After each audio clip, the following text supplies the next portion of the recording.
1 Tessalonicenses capítulo 5, lá no versículo 18, diz assim: em todas as coisas dai graças, porque esta é a vontade de Deus em Cristo Jesus para convosco.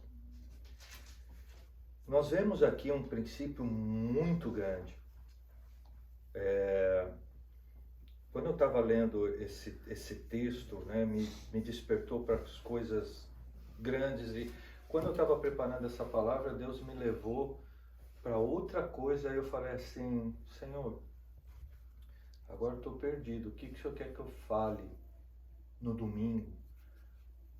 O que o Senhor quer falar com a igreja no domingo? E na realidade,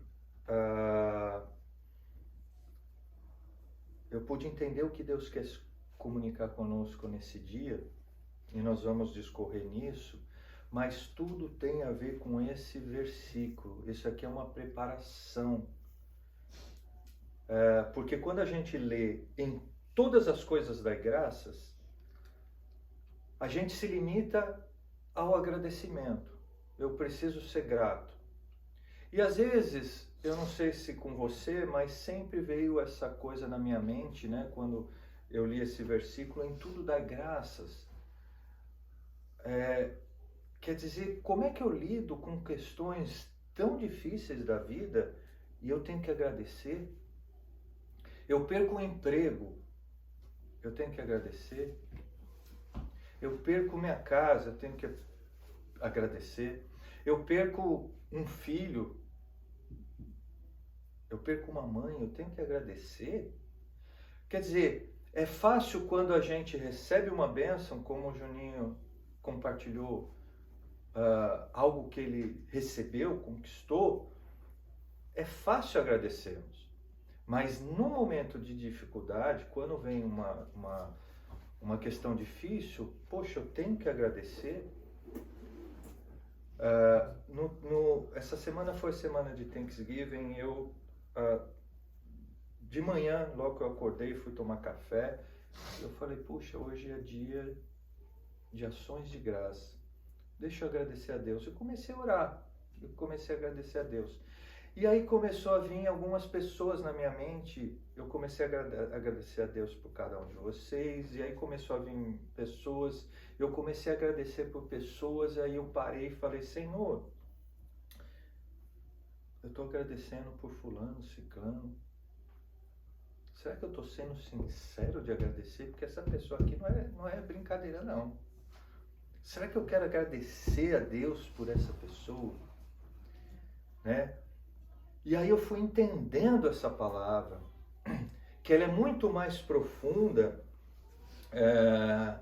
do que simplesmente agradecer, porque em seguida Deus fala assim, aliás, Paulo está ensinando a igreja de Tessalônica, e ele fala assim: em todas as coisas dai graça. Então todas as coisas são todas as coisas, todas as coisas. Mas a grande revelação desse texto vem em seguida, quando ele fala: por quê? Por que você tem que dar graças em todas as coisas? Porque esta é a vontade de Deus em Cristo Jesus. Aqueles que passaram por Cristo, receberam a Cristo em suas vidas e cumprem a vontade de Deus, precisa agradecer por todas as coisas. E o que significa isso? Por que essa é a vontade de Deus? Porque quando nós agradecemos, nós não reclamamos, nós não murmuramos. Quando nós agradecemos por todas as coisas, a gente está dizendo assim: a minha confiança está no Senhor, por que eu vou reclamar? Por que eu vou chatear? É como nós cantamos: o Senhor é minha força, o Senhor é meu abrigo, é meu escudo, o Senhor é minha alegria. Então por que eu vou reclamar de algo que está acontecendo na minha vida? Percebe que dar graças em todas as coisas é muito mais do que você simplesmente agradecer, mas é um posicionamento como filho de Deus. Como filho de Deus, eu caminho e as dificuldades não me paralisam, não me abalam, porque a minha confiança está no Senhor. Eu caminho, as coisas boas me acontecem, eu não agradeço simplesmente porque eu estou feliz, mas é porque a minha confiança está no Senhor, não naquilo que eu estou recebendo na minha vida. Entende a profundidade desse ensinamento para nós? Tem muito a mais a ver com quem somos do que o que fazemos. Como nós falamos também semana passada, melhor é a reputação do homem do que o perfume mais caro que se pode ter. Ou seja, tem a ver com o que nós somos, não do que nós temos. Tem a ver com o que nós somos e não o que nós fazemos.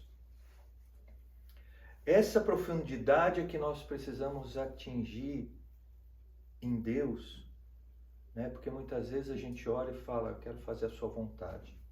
Seja feita a sua vontade. Mas fazer a vontade de Deus significa em confiar, em estar nele, em estar pleno. Então, como é que tem sido o estilo de vida de vocês? Falando de agradecimento, essa semana foi a semana do Thanksgiving. Eu não sei como foi esse dia para cada um de vocês. Mas sabe o perigo que tem acontecido conosco? É que às vezes a gente não reflete. É melhor que a casa que tem luto do que a casa que tem alegria. Esqueceu já a palavra que nós falamos domingo passado? A gente tem que viver a palavra de Deus todos os dias. Você tem que refletir como que está a sua vida, como está seu estilo de vida.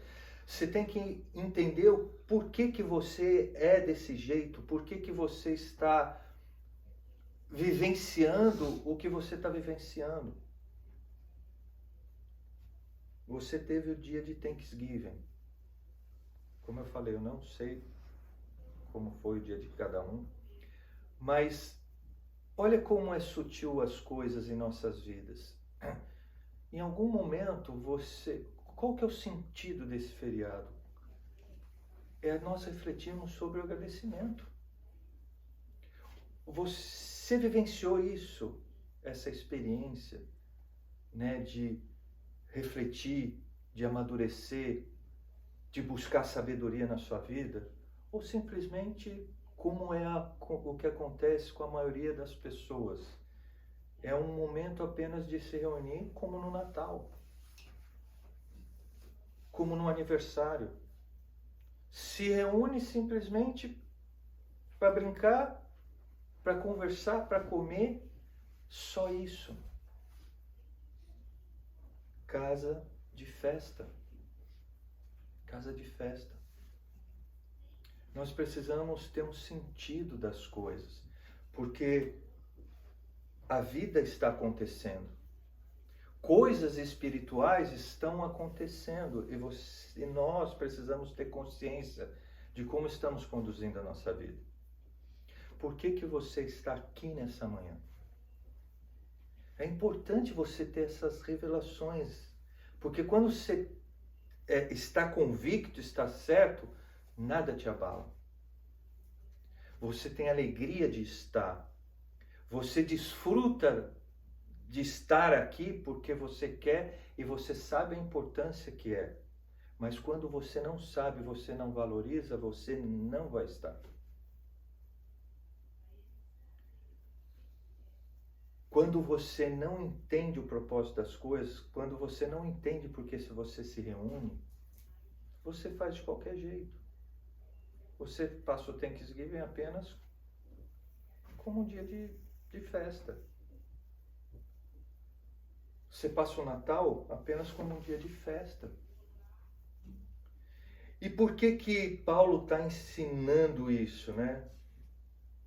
Isso que é o profundo, isso que eu acho que Deus quer nos alertar, é que dependendo de quem somos, nós vamos estar preparados para as coisas que hão de vir. A gente sabe que o futuro, espiritualmente, trazendo uma visão espiritual, ele não vai ser bom. Ele não vai ser bom. E aqui eu não estou sendo pessimista, não. A gente tem que lutar, a gente tem que batalhar, a gente não tem que desistir, a gente não tem que parar de sonhar, mas a gente tem que ter a consciência do que nós estamos fazendo com as nossas vidas. De ter esse posicionamento, de dar graças em todas as coisas. Tem muito mais além do que você agradecer, mas você se posicionar, não, Deus está comigo. E eu tenho que glorificar Ele, tenho que honrar Ele, porque Ele está na minha vida, eu estou com Ele, e eu tenho essa firmeza, eu não me corrompo, eu não me vendo, porque dias difíceis vão vir. Há uma previsão para o ano que vem. As previsões não são boas para 2022. Hoje nós estamos vivendo um momento anestesiado. Passamos por uma pandemia, podemos sair, podemos deixar de usar máscaras em muitos lugares, mas isso não terminou. Em alguns lugares nós precisamos mostrar nossa carteirinha de vacinação para poder entrar, para poder viajar, para poder transitar em alguns lugares. A vida está acontecendo, coisas estão acontecendo e a gente tem que estar atento. Para o ano que vem as previsões não são boas. E é isso que Paulo está ensinando. Por que ele está ensinando isso?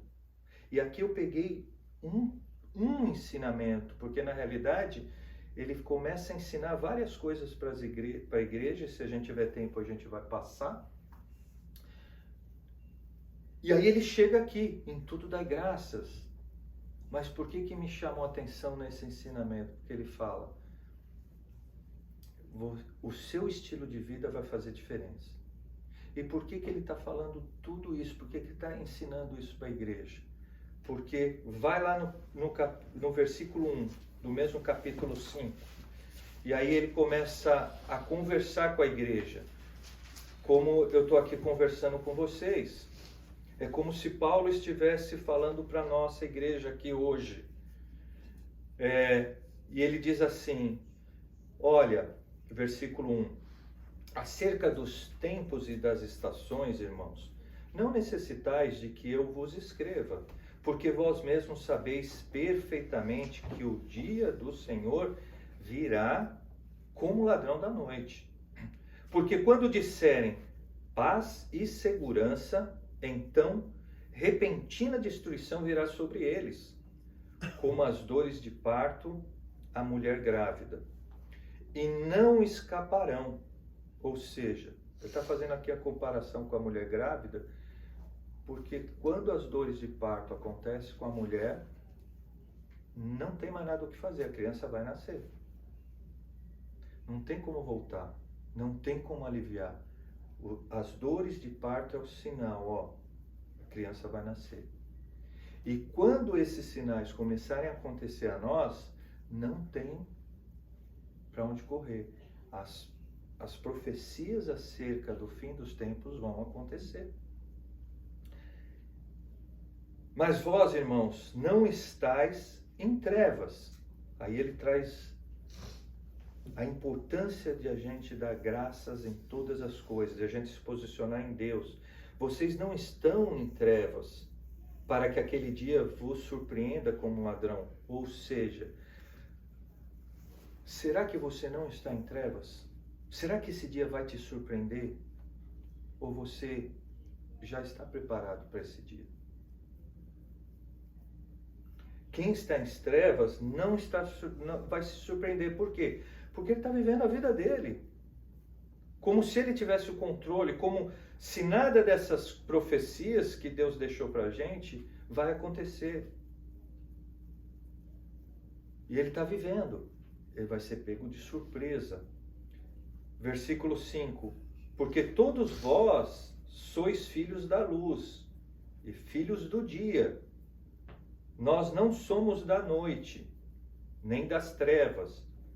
Portanto, não durmamos como fazem os outros, mas vigiemos e sejamos sóbrios. Vigia. Como nós podemos viver dando graças a Deus por todas as coisas, entendendo os propósitos? Quando nós damos graças a Deus por todas as coisas, nós entendemos tudo o que está acontecendo à nossa volta. E quando nós não entendemos aquilo que está acontecendo, nós continuamos prosseguindo, confiando. E a gente vigia. Vigia. Vigia. O que é vigiar? É ficar atento. É não ficar distraído. É desconfiar. Isso é vigiar. Versículo 7. Porque os que dormem, dormem de noite.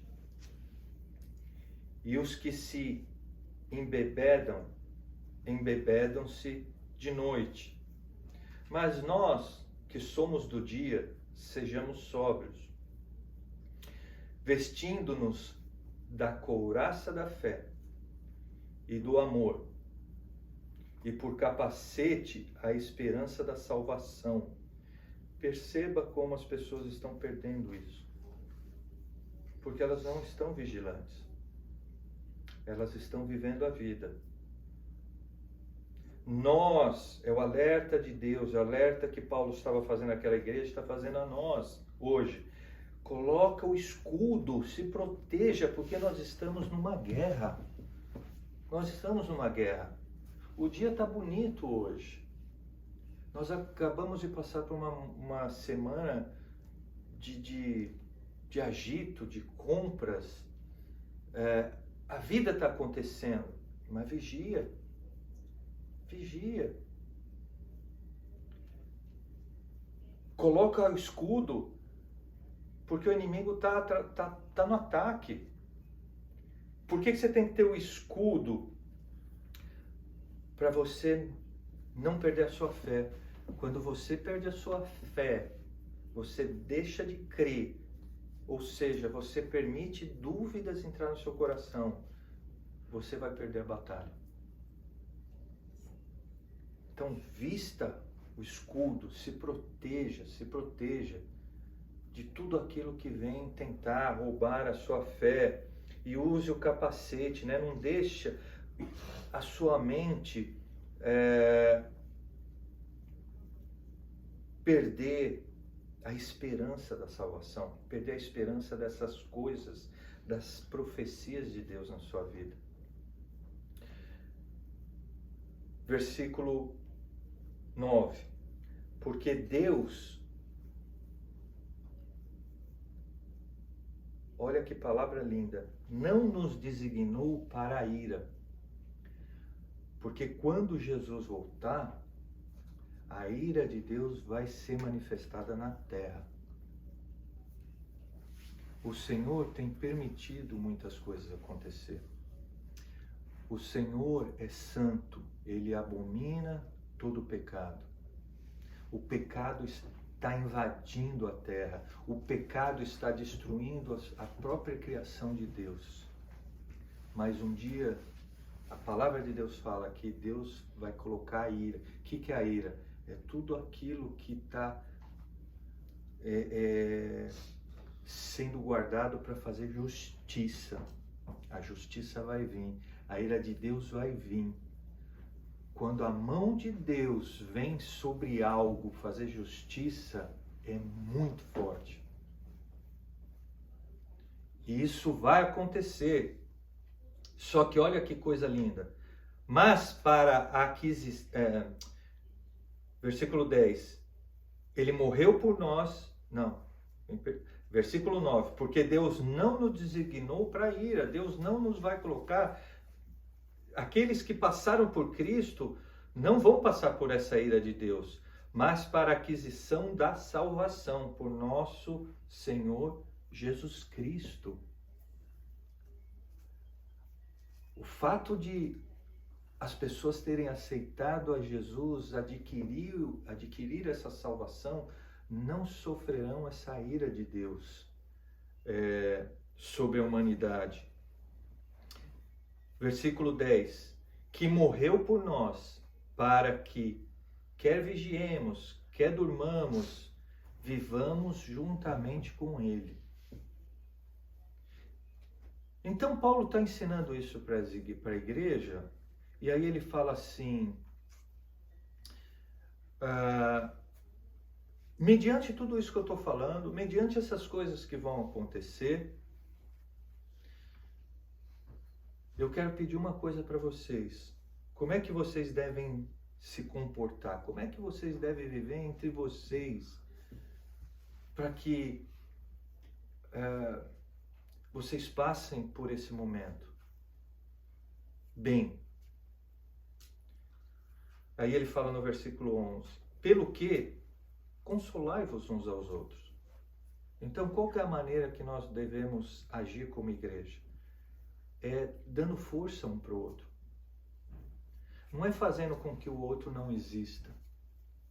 Mas às vezes vai ter situações na vida de um de nós que vai precisar de um apoio, de um consolo. É assim que nós devemos ser como igreja. Edificai-vos uns aos outros. Nós precisamos fazer coisas que edifiquem um ao outro.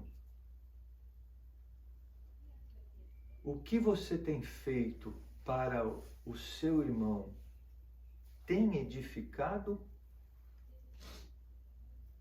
ou tem causado dano?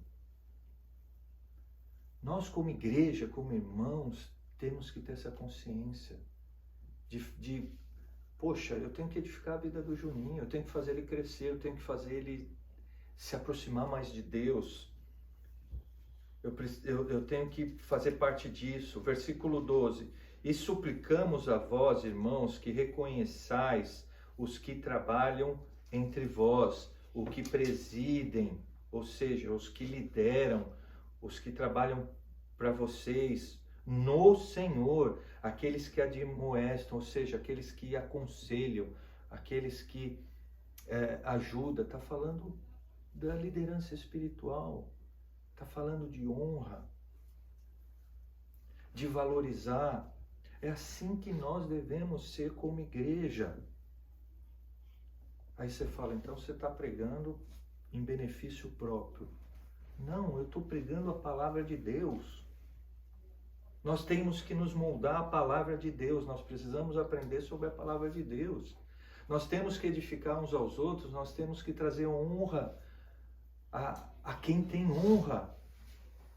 É assim o procedimento. Paulo está ensinando a igreja. Ó, existe uma maneira de vocês viverem como igreja. E é essa. Então, como é que você tem vivido nos padrões que Deus tem estabelecido? Você tem edificado seu irmão? Você tem consolado quando precisa? Você tem suportado? Você tem honrado os seus pastores? Como é que você tem vivenciado? E aí ele continua os ensinamentos, ele fala, e que os tenha, ainda continua falando da liderança espiritual, e que tenhais em grande estima e em amor, por causa da sua obra, e tende paz entre vós. Nós precisamos ter paz, né? Ter harmonia entre nós. Nós vos exortamos, irmãos, que admoesteis aqueles que são desordeiros, ou seja, se alguém está fora, a gente não deve, se vocês verem um irmão nosso aqui fazendo alguma coisa errada fora, em amor, você deve, se você está vendo, você deve admoestar, você deve exortar, mas no qual sentido? É como o Neto veio falar aqui, ó, eu vou falar uma palavra, mas não quero, não é pessoal, não é para ofender ninguém, mas é para levar vocês a crescer. Isso é exortar. É dar chacoalhão. É falar, Marquinhos, não faz mais isso não. É colocar o Marquinhos no eixo. Se você vê isso, faça isso. Em amor. É o que Paulo está ensinando à igreja. Dá ânimo. Sustente os fracos. E sejais pacientes para com todos os homens. Às vezes, o melhor caminho é a paciência. A gente tem que esperar um momento de cada um amadurecer. E não forçar, mas ser paciente. Percebe como a igreja não é viver cada um na sua. A igreja é comunhão. A igreja é estarmos ligados uns aos outros e vivendo de uma maneira que Deus espera que vivamos. Versículo 15. Vede que ninguém dê mal por mal a nenhum homem. Então, se o Neto faz alguma coisa ruim para o Carlos, o que o Carlos deve fazer? Não deve revidar.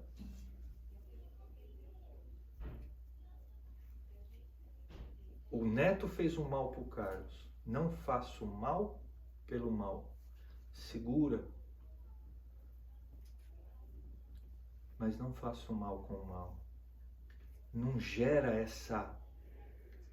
esse mal. Quando a gente bate o mal contra o mal, aí o problema vai aumentando, né? Então não é esse o caminho. Às vezes a gente tem que engolir. Jesus fala para a gente dar. Tomou desse lado, dá o outro. Isso olha, o que Jesus ensina é fabuloso. E Paulo está repetindo algo semelhante aqui. Então essas coisas que vão de confronto com a nossa natureza, às vezes a gente fica com dificuldade de compreender, né? Poxa, eu tomo e fico quieto, eu sou trouxa. Eu tenho que dar também. Isso é combater o mal com o mal. Quando a gente combate o mal com o mal, sabe o que acontece? A gente gera consequências que naquele momento a gente nem está imaginando. Mas quando Jesus fala, dá outra face, deixa a pessoa achar que está com a razão, você acabou com o problema ali. Mas quando você faz o mal contra o mal, você sai e aquilo fica remoendo. E dependendo daquilo que aconteceu, vai ser pro resto da vida. Que você vai arrastar consequências que você poderia ter tomado mais uma. Já tomou uma, toma outra. Isso não é ser trouxa. Isso é ser sábio. Existe um padrão. Escuta, o Evangelho, Jesus ele morreu na cruz para fazer algo grande que a gente está lendo aqui, que é nos livrar da ira de Deus que virá sobre a humanidade e nos dar acesso à salvação, a um lugar de satisfação. Agora, esse sacrifício grande que ele fez por você e por mim, é para que a gente seja transformado.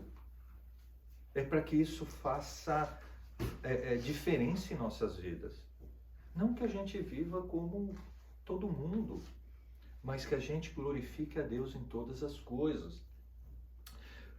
Versículo 15 ainda. Tanto uns para com os outros, como para todos os homens. 16. Regozijai-vos sempre. Orai sem cessar. Orai sem cessar. A oração é como nós falamos hoje antes do culto, no momento de oração. ela fortalece o nosso espírito. Orai sem cessar. Significa o quê? Ora. Quantas vezes você ora durante o dia? Eu sei que as meninas têm orado bastante, que a calça está até rasgada.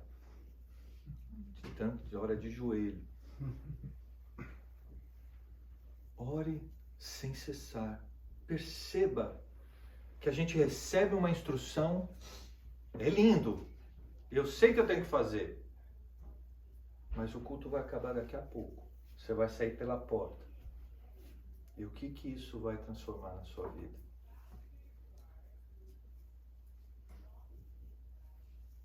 Isso é ter uma vida de propósito. Isso é entender tudo o que você faz. Isso é entender quando você vai fazer um Thanksgiving, quando você vai fazer um Natal, quando você vai comemorar um aniversário. Qual que é o propósito? Qual que é o propósito que você está vivendo? Qual o propósito da casa que você tem, do carro que você tem? Qual que é o propósito de você estar aqui hoje na igreja? Qual o propósito?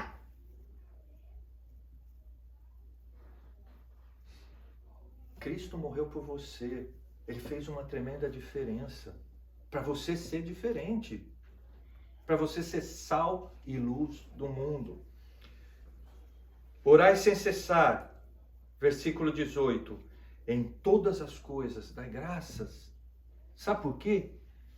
Porque essa é a vontade de Deus, que você vive agradecido, que você vive bem. E por que você vive bem? Porque a sua confiança está nele.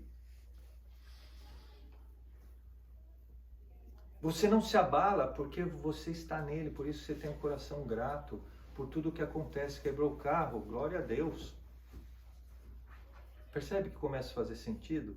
Você não é louco. Ah, quebrou o carro, eu tô aqui, glória a Deus. As pessoas vão olhar e falar, que cara maluco. As pessoas já falam isso sem dar glória a Deus, Marquinhos. Mas percebe que faz todo sentido quando você fala, quebrou o carro. Deus me deu.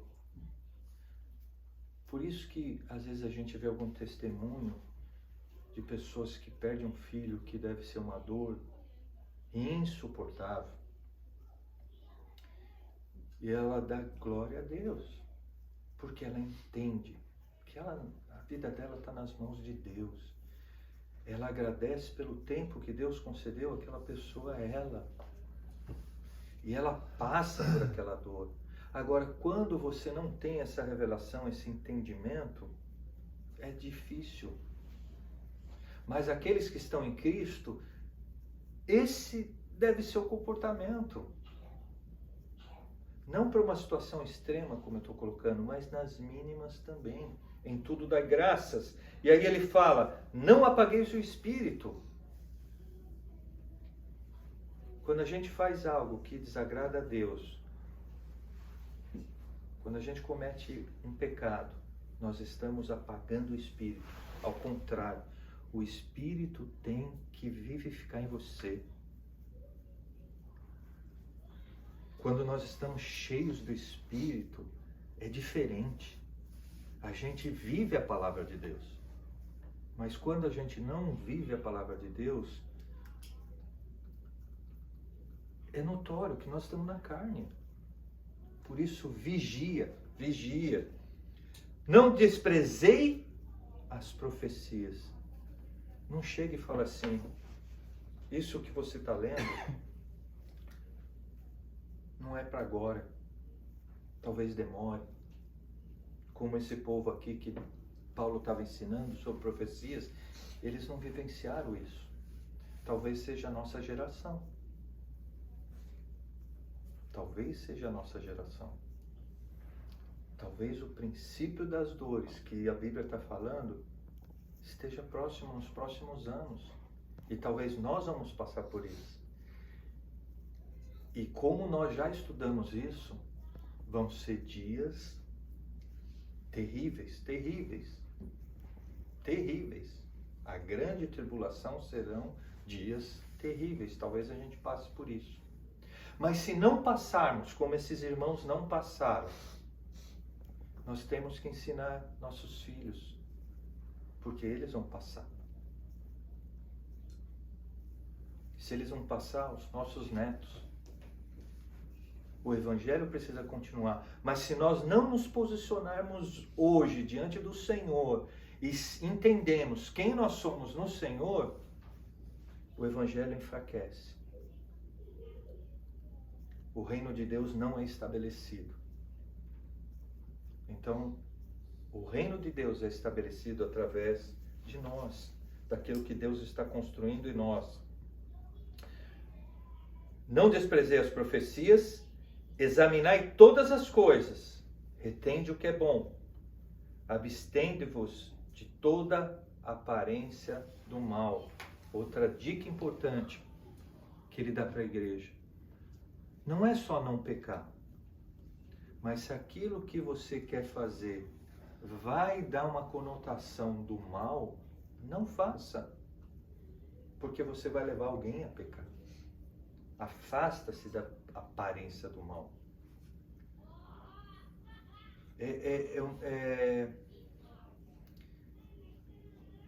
Às vezes as pessoas cometem muito erro nisso, porque ela fala, não tem problema, não tem mal, isso não é um pecado. Ok. Mas quando você se coloca numa aparência que as pessoas vão ficar confusas e falar, opa, ele é crente? Se torna pecado. Não faça isso. Fuja de tudo aquilo que é aparência do mal, mesmo que você tenha que perder. Por Cristo. E por Cristo a gente nunca perde. A gente nunca perde. A gente só ganha. 23, para encerrarmos. E o mesmo Deus de paz vos santifique completamente. E oro a Deus que todo o vosso espírito, gosto disso, a alma e o corpo, ou seja, você como plenitude, sejam preservados irrepreensíveis para a vinda de nosso Senhor Jesus Cristo. Até que nosso Senhor Jesus Cristo venha, seja irrepreensível. No corpo,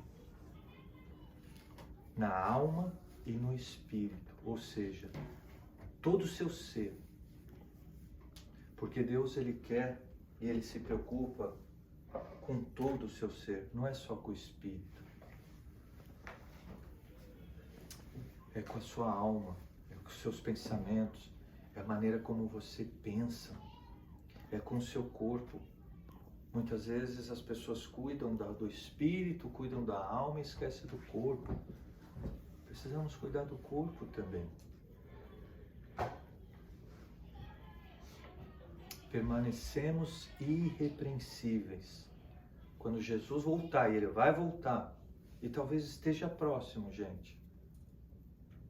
Esse é meu alerta para a igreja nessa manhã. Esteja, quando você estiver diante dele, esteja irrepreensível. E para que isso aconteça, a sua vida tem que ser diariamente, dando graças a todas as coisas. Aconteceu algo bom? Não se iluda com isso. Continue caminhando e glorificando ao Senhor, sabendo que foi Ele que fez aquilo. Aconteceu algo errado? Não reclame. Não põe na conta do diabo. E se foi o diabo que causou, problema dele, porque ele vai lidar com o seu Deus em todas as coisas. Dê graças. Que Deus nos abençoe. Feche seus olhos, vamos orar. Senhor, obrigado pela essa manhã, obrigado pela sua palavra. Que o Senhor nos traga a consciência, ó Pai, de vivermos uma vida irrepreensível, onde o Senhor se agrade, onde o Senhor nos aprove. principalmente no dia final, ó Pai. Nos traga essa consciência, ó Pai, de propósito, para que possamos estar atentos, para que possamos vigiar, para que possamos ter entendimento de todas as coisas que acontecem ao redor das nossas vidas. Que tudo que formos fazer possamos entender o sentido, o propósito, e possamos estar atentos, ó Pai, e dando graças. Nós te damos graças nessa manhã, pela sua palavra, por essa igreja, pelas pessoas que estão ouvindo a sua palavra pela internet, as pessoas que irão acessar esse vídeo, porque o Senhor assim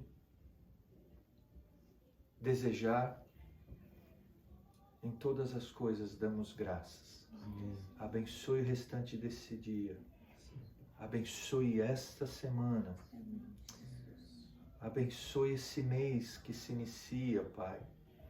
Nessa semana, último mês do ano. Louvado seja o Senhor. Em nome de Jesus. Amém. Amém.